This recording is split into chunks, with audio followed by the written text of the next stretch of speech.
मगरिब की हल्की रोशनी में रेगिस्तान की पहाड़ी पर खड़ा जर्जर झोपड़ा उस गहरी आजमाइश का गवाह था जिसमें हजरत अय्यूब अलैहिस्सलाम महीनों से गुजर रहे थे। अंदर वो कमजोर जिस्म के साथ शांत बैठते थे, लेकिन उनके धैर्य की ताकत हवा में साफ महसूस होती थी।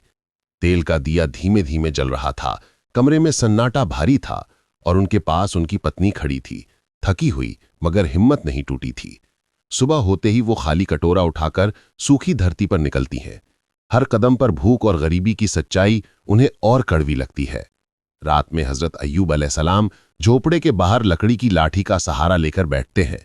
आसमान पर फैले सितारे मानो उनकी चुप दुआओं के गवाह बनते हैं और उनकी पत्नी उनके पास बैठकर बस खामोश साथ देती है। दूसरी तरफ गांव के कुछ लोग दूर खड़े तंज भरी निगाहों से झोपड़े की तरफ देखते हैं, जैसे किसी की मुसीबत उन्हें अपने अहंकार का मसाला दे रही हो। एक शाम तेज तूफान उठता है, रेत, हवा और बादलों की गड़गड़ाहट, और इसी अराजकता में हजरत अय्यूब अलैहिस्सलाम दोनों हाथ उठाकर पूरी सच्चाई से अपने रब से राहत की दुआ करते हैं। अचानक तूफान थमता है और एक रोशनी की किरण धरती पर पड़ती है।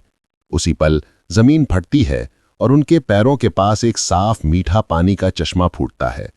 वो उसी पानी से खुद को धोते हैं और जैसे जैसे पानी बहता है उनकी कमजोरी, दर्द और बीमारियां मिटती जाती हैं, बिल्कुल वैसे ही जैसे अल्लाह का वादा पूरा होता है। थोड़ी ही देर में वो मजबूत होकर खड़े होते हैं। उनकी पत्नी की आंखों में राहत की चमक लौट आती है और उनके आसपास की वीरान धरती धीरे धीरे हरी होने लगती है। कहानी वहीं खत्म होती है जहां सब्र अपनी असली कीमत दिखाता है।